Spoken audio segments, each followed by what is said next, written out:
Good morning students. Work and energy हे science 1चं जे आपलं सेकंड युनिट आहे ते आपलं सुरू आहे.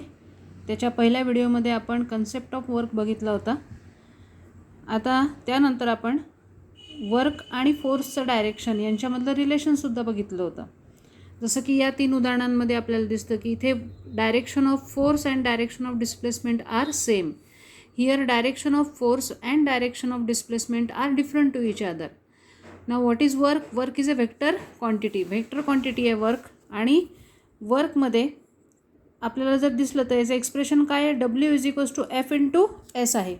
W is equals to F into S. S म्हणजे काय आहे? डिस्प्लेसमेंट आहे. फोर्स काय आहे? फोर्स हा तिथे ॲप्लाइड फोर्स आहे. ठीक आहे. ॲप्लाइड फोर्सवरतीच वर्कचं काय असणार आहे? डायरेक्शन डिपेंड असणार आहे. म्हणून वर्क ही सुद्धा काय आहे? Work is a vector quantity. याचं जर युनिट पाहायचं असेल आपल्याला तर युनिट काय येईल? फोर्सचं युनिट आहे न्यूटन आणि unit of displacement is metre. आणि म्हणून मग डब्ल्यू वर्क डन याचं युनिट येतं न्यूटन मीटर किंवा डाइन सेंटीमीटर. एवढं या वर्कचं काय येतं? युनिट येतं. पुढच्या पेजवरती आपल्याला याची या युनिटची काय दिलेली आहे? आपल्याला डेफिनेशन दिलेली आहे. 1 न्यूटन इंटू 1 मीटर यालाच काय म्हटलं जातं? 1 जूल हे असं म्हटलं जातं. ठीक आहे. SI unit of force is newton and that of displacement is metre and therefore unit of force is newton. Unit of work is here. इथे वर्क हा शब्द पाहिजे. Unit of work is newton metre and this unit is called as joule. This is the definition of joule. If a force of 1 newton displaces an object through 1 metre in the direction of the force, the amount of work done on the object is 1 joule. म्हणजे 1 Newton एवढा force जर एखाद्या ऑब्जेक्टला 1 metre एवढं displace करत असेल, कुठे तर ज्या डायरेक्शननी फोर्स काम करत आहे त्याच डायरेक्शननी डिस्प्लेस करत असेल तर अमाऊंट ऑफ वर्क डन किती असणार आहे? 1 जूल एवढं असणार आहे. त्यानंतर CGS सिस्टीममध्ये यालाच काय म्हणतात? अर्ग असं म्हणतात. ठीक आहे. Unit of force is dyne and that of displacement is centimetre. Thus unit of work done is dyne centimeter and this dyne centimeter is called as erg. याला erg असं म्हणतात. याची डेफिनेशन काय आहे? If a force of 1 dyne displaces an object through 1 centimeter in the direction of applied force, then the amount of work done is 1 erg. 1 dine एवढा काय लागत असेल? फोर्स लागत असेल आणि 1 सेंटीमीटर एवढं काय होत असेल? त्या ऑब्जेक्टची डिस्प्लेसमेंट होत असेल तर वर्क डन हे किती आहे? 1 अर्ग एवढं आहे. त्यानंतर आहे रिलेशनशिप बिटवीन 1 जूल अँड अर्ग. तर आता 1 न्यूटन म्हणजे किती आहे? 10 to the power 5 डाईन आहे आणि 1 मीटर इज इक्वल्स टू किती आहे? 10 to the power 2 सेंटीमीटर आहे. Work is equals to force into displacement. Therefore 1 joule is equals to 1 newton into 1 metre. मग 1 न्यूटनच्या ऐवजी आपण टाकणार 10 to the power 5 डाईन आणि 1 मीटरच्या ऐवजी टाकणार 10 to the power 2 सेंटीमीटर. हे झालं 10 to the power 7 dyne centimetre. That is dyne centimetre म्हणजेच काय? अर्ग. आणि म्हणून 1 joule is equals to 10 to the power 7 अर्ग. म्हणजे अर्ग हे युनिट कसं आहे? छोटं आहे. जूल हे याच्यातलं मोठं युनिट आहे. आता आपल्याला पुढचं टॉपिक पाहायचं आहे. What is positive, negative and zero work done. इथे थिंक बिफोर यू आन्सर हे जे दिलेले आहेत हे तुम्हाला आता कशामध्ये करायचे आहेत? सेल्फ स्टडीमध्ये करायचे आहेत. ठीक आहे. याचं कारण यावर्षीच्या याच्यामध्ये आता हा पार्ट आम्ही शिकवणार नाही आहे. हे जे सगळे एक्झाम्पल्स दिलेले आहेत हे सगळे एक्झाम्पल्स कशासाठी दिलेले आहेत? तर direction of force and direction of displacement हे सेम आहेत की नाही हे काढण्यासाठी दिलेले आहेत. In some of the given examples, direction of force and direction of displacement are same, but in some cases direction of force and direction of displacement are different. जसं की पुशिंग अ स्टॉल व्हेकल याच्यामध्ये काय असणार आहे? ज्या डायरेक्शनमध्ये force असेल त्याच डायरेक्शनमध्ये काय असणार आहे? ऑब्जेक्टची डिस्प्लेसमेंट झालेली आहे. Catching the ball which your friend has thrown towards you. इथे बॉल कॅच करताना आपली जी डिस्प्लेसमेंट होते हाताची ती विरुद्ध दिशेने होते. Tying a stone to one end of a string and swinging it around and round by the other end of the string.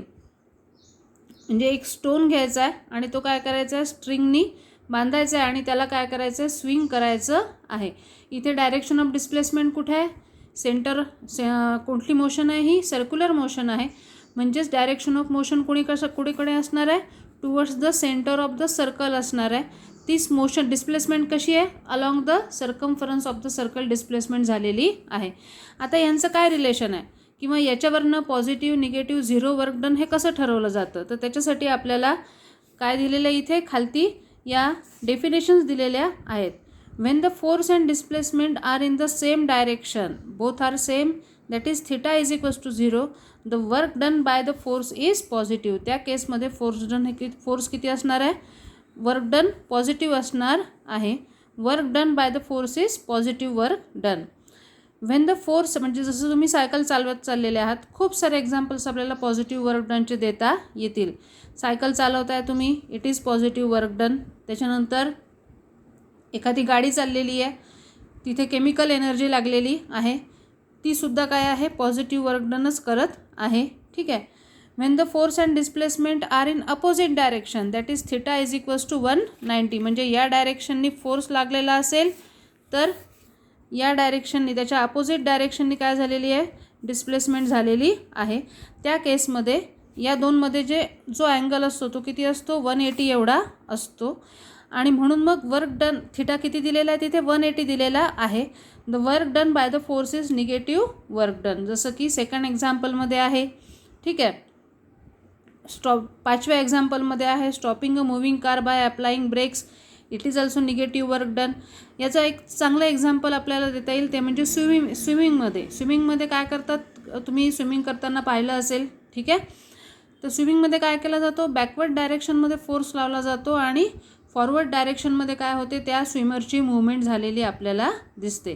म्हणजे ज्या डायरेक्शननी फोर्स लावलेला आहे, हात मागच्या साईडला जातात, तर डिस्प्लेसमेंट कुठे होते, टोटली अपोजिट डायरेक्शनमध्ये डिस्प्लेसमेंट होते. It is a example of negative work done. When the applied force does not cause any displacement और when the force and the displacement are perpendicular each other, that is theta is equals to 90, the work done by the force is 0, as in case of a circular motion. The direction of the force is towards the center of the circle, while the motion is along the tangent at that point, and these tangent and direction of force both are at a right angle to each other. दोन्हीमध्ये काय झालेला असतो, 90 डिग्रीचा angle झालेला असतो. आणि म्हणून त्या ठिकाणी त्या फोर्समुळे झालेले डिस्प्लेसमेंट किती असते, 0 डिग्री एवढी डिस्प्लेसमेंट झालेली असते. ठीक आहे. म्हणजे पॉझिटिव्ह वर्क डन केव्हा असेल, जर direction of force and direction of displacement are same. Negative केव्हा असेल, if both are different, means both are opposite to each other. Direction of force and direction of displacement are opposite to each other.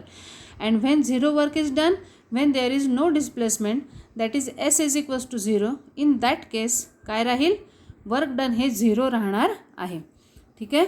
आता या ठिकाणी त्यानंतरचं जे try this आहे हे तुम्हाला घरी करून पाहण्यासाठी दिलेलं आहे. ही सुद्धा ॲक्टिव्हिटी यावर्षी सांगितली जाणार नाही आहे.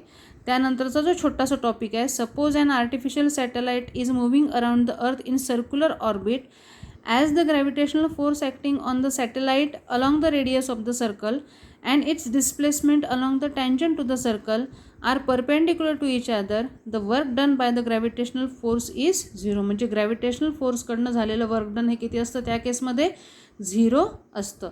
दो gravitational force is necessary for the movement of the object, for the object to remain in its circular motion. Circular मोशनमध्ये राहण्यासाठी त्या प्लॅनेटला ग्रॅव्हिटेशनल फोर्सची तिथे आवश्यकता असते. तरीही ग्रॅव्हिटेशनल फोर्स आणि डायरेक्शन ऑफ मोशन हे एकमेकांना परपेंडिक्युलर असल्यामुळे ग्रॅव्हिटेशनल फोर्समुळे कोणतंही वर्क डन होत नाही. म्हणजे 0 वर्क डनचं हे काय आहे, एक्झाम्पल आहे. ठीक आहे. वर्क हा टॉपिक या ठिकाणी आपला संपलेला आहे. यानंतरचा जो नेक्स्ट टॉपिक आहे दॅट इज एनर्जी, हा आपण आता पुढच्या आपल्या व्हिडिओमध्ये सुरू करणार आहे.